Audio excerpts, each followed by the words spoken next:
अस्सलाम वालेकुम students, welcome back to Genius Coaching centre.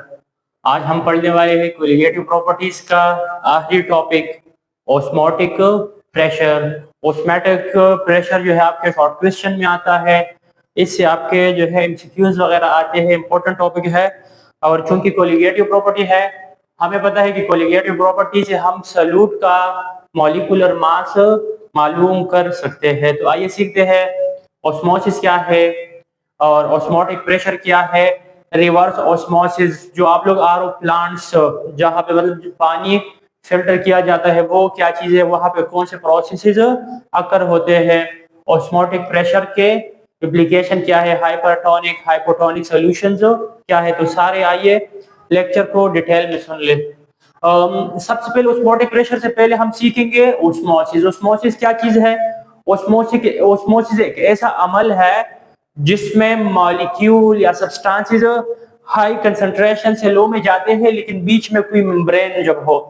हम ये पढ़ चुके हैं कि जब हाई से लो में चीजें चले जाए तो प्रोसेस को डिफ्यूजन कहते हैं। लेकिन अगर बीच में मैं मेम्ब्रेन लगा लूं, मतलब डिफ्यूजन का ही प्रोसेस है लेकिन सेमी परमिएबल मेम्ब्रेन के थ्रू हो जाए, उसको ऑस्मोसिस कहते हैं। The spontaneous flow of solvent or molecule from higher concentration to lower concentration through a semi-permeable membrane is called osmosis। Semi permeable membrane का अक्सर आप लोग एमसीक्यू में फिर पूछ लेते हैं। दो किस्में है, एक है नेचुरल, दूसरा है मैन मेड या आर्टिफिशियल। तो नेचुरल के एग्जांपल ब्लैडर और outer covering of intestine. Intestine का जो आउटर कवरिंग है और जो ब्लैडर है वो नेचुरल मेम्ब्रेन है, सेमी परमिएबल। और जो मैन मेड है तो सिलोफेन जो है as a man made membrane के तौर पर आप लोग अक्सर लैब वगैरह में यही मेम्ब्रेन यूज होता है। इसके बाद आइए सीखते हैं कि ऑस्मोटिक प्रेशर क्या है, उसको डिफाइन कैसे करेंगे।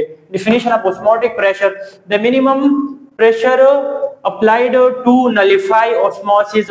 मतलब ऑस्मोसिस को नलिफाई, उसको खत्म करने के लिए, ऑस्मोसिस के प्रोसेस को रोकने के लिए जितना प्रेशर आप लोग एक्सर्ट करते हैं उस प्रेशर को हम ऑस्मोटिक प्रेशर कहते हैं।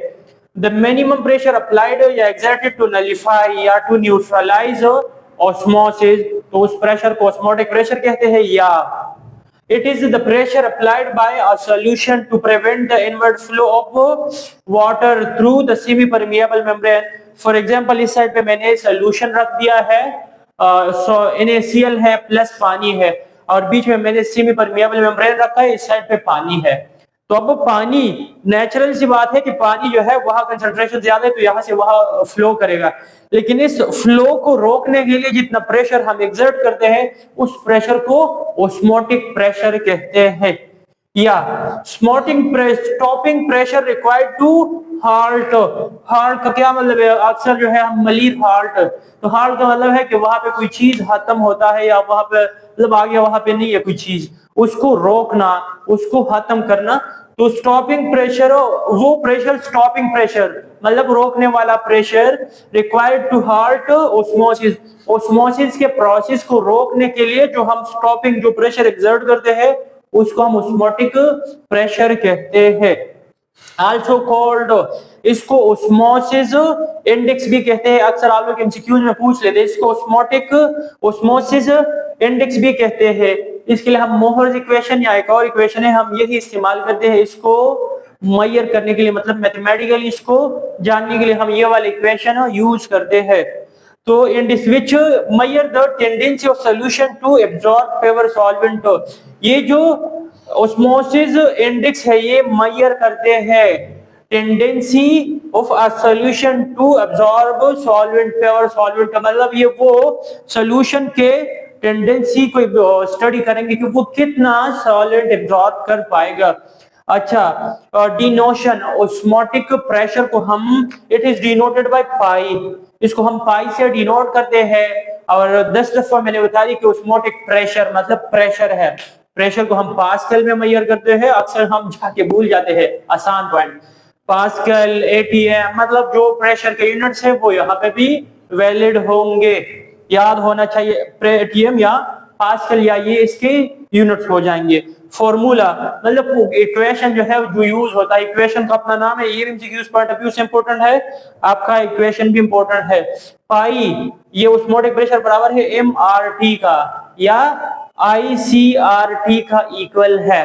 तो ये एम जो है ये मोलैरिटी है, यहाँ पे सी मोलैरिटी को डिनोट करते हैं, आर जो है ये जनरल गैस इक्वेशन है, जनरल गैस इक्वेशन जो चैप्टर नंबर 4 में आप लोग सीख चुके हैं, जिसकी वैल्यू है 0.08 और साथ में यूनिट वो आगे आ रहा है, तो वो और टी जो है एब्सोल्यूट टेम्परेचर है, या आई जो है सी वही मोलैरिटी या कंसंट्रेशन है, R general gas equation, T absolute temperature, और आई जो है this equation is called van't Hoff equation. इस इक्वेशन को हम वांट हॉफ इक्वेशन कहते हैं।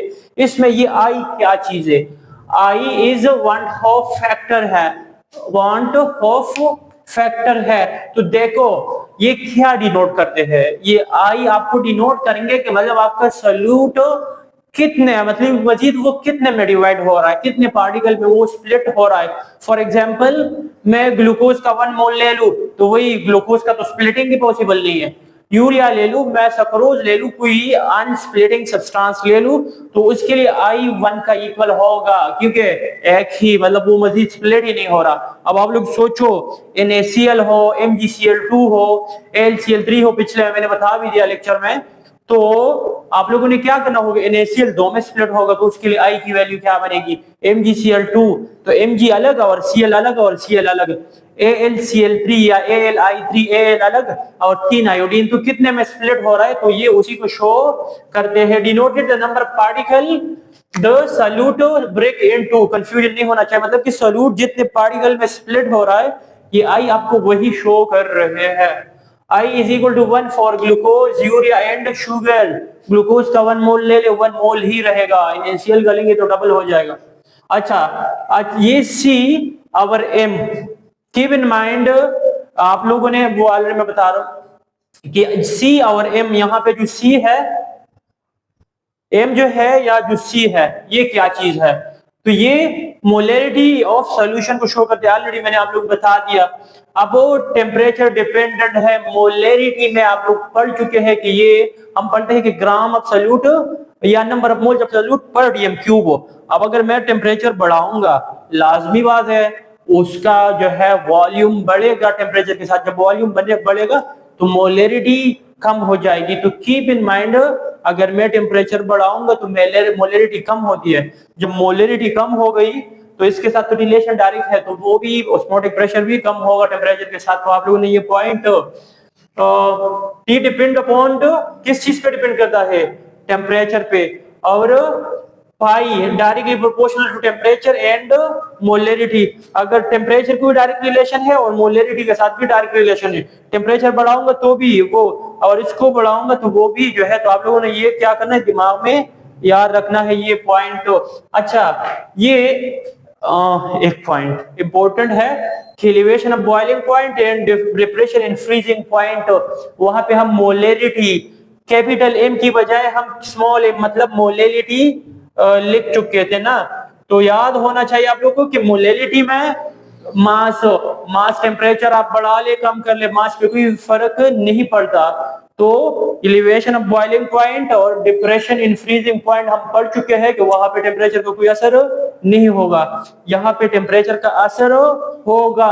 तो आप लोगों से पूछ सकते हैं which of the following colligative property will increase या इज अफेक्टेड बाय टेम्परेचर, तो एक ये गिवन होगा, साथ में वो दोनों होंगे, या which of the following is not affected, तो ये दोनों अफेक्टेड, इस पे कोई असर नहीं होगा, जबकि इस पे टेम्परेचर का असर होगा। तो कोई कंफ्यूजन नहीं होना चाहिए। इसके बाद अब वो ये क्या करते हैं, हम ऑलरेडी पढ़ चुके हैं जितने भी प्रॉपर्टीज है उससे आप सॉल्यूट का मॉलिक्यूलर वेट मालूम कर सकते हैं। तो अगर मोलैरिटी ये क्या चीज है, number of moles of solute divided by क्या, वॉल्यूम ऑफ सॉल्यूशन है। अब नंबर ऑफ मोल्स में मजीद ऐसा लिख सकता हूं, नंबर ऑफ मोल्स बराबर है किस चीज के, मास ऑफ द सॉल्यूट जिसको हम W से डिनोट करते हैं, divided by molar mass of the solute multiply by V। तो आप लोगों ने ना इसको देख ले, अब यहां से मैं ये मालूम कर सकता हूँ नहीं कर सकता, तो आप लोग जो है दिमाग में बैठाए कि जितने भी कोलिगेटिव प्रॉपर्टीज है हम हर एक से सॉल्यूट का मॉलिक्यूलर मास मालूम कर सकते हैं। अच्छा, help to determine molecular mass. अगर फॉर एग्जांपल सॉल्यूट प्रोटीन है या कोई दूसरा पॉलीमर है तो उसका मास ऑस्मोसिस के थ्रू हम मालूम कर सकते हैं, क्योंकि ये कोलिगेटिव प्रॉपर्टी है। सबसे जितने भी कोलिगेटिव प्रॉपर्टी है उससे हम मॉलिक्यूलर सॉल्यूट का मॉलिक्यूलर वेट कैलकुलेट कर सकते हैं। आर क्या चीज है बता दिया ऑलरेडी कि ये जनरल गैस कांस्टेंट है और इसकी वैल्यू क्या है 0.08201 और इसका यूनिट क्या है लीटर एटीएम पर मोल पर केल्विन। ये तो आप लोग एमसीक्यूज ये चैप्टर नंबर 4 से एमसीक्यूज में आ सकता है, इसकी वैल्यू आई है। तो अगर इन केस इस पे कोई आप लोग का एमसीक्यूज आ जाए कि मोलरिटी ये है और जो है टेम्परेचर ये है और आर की वैल्यू अगर गिवन ना हो तो आप लोग जो है ये वैल्यू याद रखेंगे, ये तो कांस्टेंट वैल्यू है, ये तो आप लोग याद रखेंगे। वैसे गिवन होता है लेकिन फिर भी आप लोग इसको याद रखना होगा। इसके बाद इसका डायग्राम है कि मतलब कैसे ये प्रोसेस कैसे होता है, ये ऑस्मोसिस प्रोसेस का डायग्राम है। तो ये एक सोल्यूशन है, दूसरा सोल्यूशन है, ये सॉल्वेंट है पेवर और ये जो है सोल्यूशन बना हुआ है। तो सोल्यूशन जो है इनिशियली आपका यहां तक है, कहां तक, यहां तक आपका सोल्यूशन है, मतलब ये एक कंसंट्रेटेड सोल्यूशन है। ये इसके इर्द गिर्द जो है पेवर सॉल्वेंट है। ये सेमी परमिएबल मेम्ब्रेन यहाँ नीचे हम लगा लेते हैं, कंटेनर अगर आप खोलेंगे ना इसका जो वो है तो वो यहाँ पे एक सेमी परमिएबल मेम्ब्रेन होता है। तो सेमी परमिएबल मेम्ब्रेन का मतलब कि आपका ये सॉल्वेंट यहाँ से अंदर जा सकता है। तो जब ये अंदर जाएगा तो यहाँ पे इसका लेवल पहले ये था, लेकिन कुछ टाइम बाद के लिए अगर हम इसको छोड़ेंगे ना तो आपका ये जो है अब ये जो सतह वो है इसका जो सतह है ये ऊपर आहिस्ता आहिस्ता ऐसे ये सोल्यूशन का जो लेवल है वो बढ़ जाएगा, मतलब वो आपका यहाँ तक आ जाता है। जितना टाइम ज्यादा देंगे तो इसका ये लेवल ऊपर आएगा। तो अब आप लोग देख ले कि पहले इसका लेवल ये था, फिर जो है ये यहाँ तक ये पहुंच गया। तो ये जो डिफरेंस है ना ये ऑस्मोटिक प्रेशर का इक्वल है और ये यहाँ से हम क्या कर सकते हैं अपनी कैलकुलेशन कर सकते हैं। आइए मजीद सोल्यूशन के टाइप्स पढ़ते हैं। हाइपरटोनिक हाइपोटोनिक सोल्यूशन है। हाइपो का मतलब है कम, हाइपो लेस मतलब नॉर्मल से कम। तो आप लोग को एक बात ये दिमाग में रख ले, हाइपो, हाइपर या आइसो ये हम किसको कंसिडर करेंगे, सिस्टम है, सिस्टम से बाहर। फॉर एग्जांपल ये ना तो इसका ये वाले साइड हम इसको कंसिडर करेंगे, इसको इसको अब ये इसको नहीं कंसिडर करेंगे, इस वाले को हम हाइपो। हाइपो का मतलब है कम, मतलब अगर यहाँ पे सॉल्यूट का कंसंट्रेशन कम हो या यहाँ पे सॉल्वेंट जो है वो पेवर हो, यहाँ सोल्यूशन हो तो क्या व्हाट विल बी रिजल्ट। तो आप लोगों ने देखना होगा फॉर एग्जांपल दो सेल्स है या एक सेल है और इसका जो है एक्स्ट्रा सेल्यूलर जो है स्पेस है या फ्लूइड है या क्या है। तो अगर एक्स्ट्रा सेल्यूलर फ्लूइड में कंसंट्रेशन किसका सॉल्ट्स का कम हो और सेल में कंसंट्रेशन जो है ज्यादा हो तो उसको फिर हम क्या कहेंगे हाइपोटोनिक। तो क्या रिजल्ट बनेगा, हाइपोटोनिक सिस्टम और सेल हैविंग हाई सॉल्ट। बता रहा हूं दोबारा कि बाहर का जो सिस्टम है वहां पे सॉल्ट का कंसंट्रेशन कम, जबकि सेल के अंदर ये फॉर एग्जांपल सेल है, सेल के अंदर कंसंट्रेशन ज्यादा। तो क्या होगा, जहां पे कंसंट्रेशन ज्यादा है वहां से वहां पे सॉल्वेंट आएंगे, मतलब लो से हाई में सॉल्वेंट फ्लो करेंगे। तो देखो हाई देन एक्सटर्नल इन्वायरमेंट हो, तो जब एक्सटर्नल इन्वायरमेंट में सॉल्ट का कंसंट्रेशन कम है, इंटरनल सेल में ज्यादा है, तो क्या होगा कि लो कंसंट्रेशन से मतलब जहां पे सॉल्ट का कंसंट्रेशन कम है बाहर इन्वायरमेंट, वहां से लिक्विड या पानी जो है सेल के अंदर जाएंगे। तो जब सेल के अंदर जाएंगे तो सेल का वहां पे पानी का कंसंट्रेशन बढ़ेगा और रिजल्ट में सेल विल बर्स्ट, सेल का लाइसिस जो है वो अकर होगा। अब चूंकि पानी या सॉल्वेंट को सिस्टम के अंदर जो है वो मूव कर रहा है तो इसको हम एंडोऑस्मोसिस कहते हैं। आपका एंडोऑस्मोसिस अगर आया तो भी बिठा दे दिमाग में। दूसरा है हाइपरटोनिक। तो हाइपर में अगेन बता रहा हूं, हाइपर जो बाहर एनवायरनमेंट है वहां पे कंसंट्रेशन ज्यादा है नमक का या सॉल्ट्स का और सिस्टम या सेल के अंदर कंसंट्रेशन कम है। तो आप लोग सोच ले कम से कम या सेल के अंदर कंसंट्रेशन मतलब वहां पे पानी ज्यादा है और सॉल्ट कम है। बाहर एनवायरनमेंट में क्या है कि वहां पे सॉल्ट ज्यादा है और सॉल्वेंट कम है। तो क्या होगा, ये आपका जो सेल के अंदर पानी है वो बाहर निकल जाता है। तो क्या होगा, इनिशियल लिस्ट एंड, अच्छा ये एक एग्जांपल फेडरल बुक में है कि अगर इनिशियल का कंसंट्रेशन 0.95 से कम हो तो ये इसका एग्जांपल होगा। अगर सिस्टम और cell has salt less than external environment, मतलब एक्सटर्नल इन्वायरमेंट में ज्यादा और सेल के अंदर कम। हिंस एक्सोऑस्मोसिस, तो सेल से बाहर पानी जाएगा या सॉल्वेंट बाहर जाएगा, तो जब वो किसी बॉडी से सेल पानी बाहर निकाल ले तो सेल विल श्रिंक, सुकड़ जाएंगे सेल्स। एक जो the cell will shrink, for example अगर NaCl का कंसंट्रेशन सेल से बाहर 95 से ग्रेटर हो तो ये हाइपरटोनिक होगा, अगर 95 से कम हो तो हाइपोटोनिक, 95 हो तो आइसोटोनिक कहेंगे उसको। सेल और system having salt equals to external environment, for example अंदर बाहर ये कंसंट्रेशन हो तो उसको आइसोटोनिक कहते हैं। इसके एप्लीकेशन काफी सारे हैं वैसे, और ये जो है इसको आप लोग का अलग शॉर्ट क्वेश्चन आता है, मैंने शॉर्ट करके लिख दिया है। पहले ये है बायोकेमिस्ट्री, में छोटा छोटा बता रहा हूँ, आप लोगों ने क्या करना है इसको फिर एक्सटेंड करना है।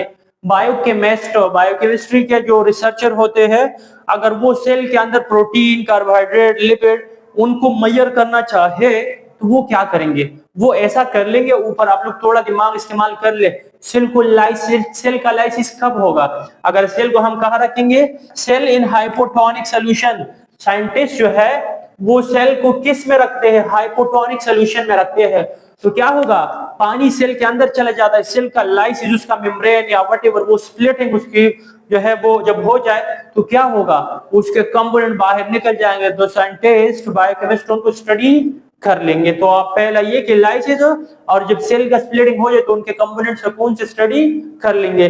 नंबर दूसरा क्या है, इन प्लांट्स, प्लांट के जो इनटेक ऑफ वाटर है, प्लांट जो है जो पानी अब रूट में या जमीन के अंदर पानी का कंसंट्रेशन ज्यादा है, जबकि लीफ से मुसलसल जो है एक्सपायरेशन ट्रांसपेरेशन हो रहा है, मतलब कि वाटर के मॉलिक्यूल वेपर्स में कन्वर्ट हो रहे हैं। तो ये जो कन्वर्ट हो रहा है ये क्या होगा कि ऊपर लीफ में कंसंट्रेशन कम है पानी का, नीचे ज्यादा है, तो ये इसी के थ्रू जो है प्लांट जो है वो पानी जो है लीफ तक पहुंचाएंगे, मजीद से मजीद पानी का इंटेक होगा, मतलब पानी को वो एब्जॉर्ब करेंगे। नंबर तीसरा क्या है, प्रिजर्वेशन, मतलब किसी चीज को बचाना। तो जितने भी जेलीज है या जैम्स है तो वो क्या करते हैं, उनको कंपनीज या कहीं पे भी पैक करने से पहले उसको क्या कर लेते हैं, उसके साथ ये ऐसा कर लेते हैं कि वहां पे सॉल्ट का concentration, for example jam, jelly, whatever, उसको कंसंट्रेटेड मतलब सॉल्ट का कंसंट्रेशन बढ़ा लेते हैं। जब सॉल्ट का कंसंट्रेशन बढ़ाएंगे और इसी जैम्स या जेलीज में फॉर एग्जांपल बैक्टीरिया आ गए या कोई और फूड मटेरियल है, जैम्स जेलीज आ गए, तो क्या करेंगे, वो इस तरह कर लेंगे कि वो हाइपरटोनिक है तो वो बैक्टीरिया की बॉडी से पानी निकालेंगे, तो बैक्टीरियल सेल विल श्रिंक, जब श्रिंक हो जाए तो सेल विल डाई। सेम अगर आप समंदर का पानी पिएंगे तो आपके सेल में सॉल्ट का कंसंट्रेशन कम है, समंदर के पानी में कंसंट्रेशन ज्यादा है, तो आपके सेल से पानी निकाल लेंगे। वो जब पानी निकालेंगे तो सोच ले आपके सेल का श्रिंकेज या लाइसिस होगा या सेल डेथ विल अकर, उसके रिजल्ट में जो है फॉर एग्जांपल प्लांट है या फिशेस या व्हाटएवर एनिमल, उसके डेथ जो है वो पॉसिबल अगर समंदर का पानी पिएंगे। तो ये जो है आप लोग कर ले। इसके अलावा RO प्लांट कभी कभी शॉर्ट क्वेश्चन में आ जाता है, RO प्लांट, आर का मतलब रिवर्स, ओ का मतलब ओस्मोसिस, और प्लांट मतलब जो क्या करते हैं पानी को फिल्टर करते हैं। उसमें क्या होता है, RO प्लांट में इस तरह होता है, वो यू करते हैं कि फॉर एग्जाम्पल यू एक ऐसा, ये एक कंटेनर है, ये दूसरा कंटेनर है, फॉर एग्जाम्पल यहाँ पे क्या है, यहाँ पे एक सोल्यूशन है, अच्छा यहाँ से वो प्रेशर 30 atm या हर जगह पे प्रेशर जो है वो प्रेशर एक्सर्ट करते हैं, और यहाँ क्या करते हैं, यहाँ से फॉर एग्जाम्पल यहाँ से समंदर का पानी या कोई भी नमकीन पानी, कोई भी पानी, यहाँ से वाटर ऐड कर लेते हैं।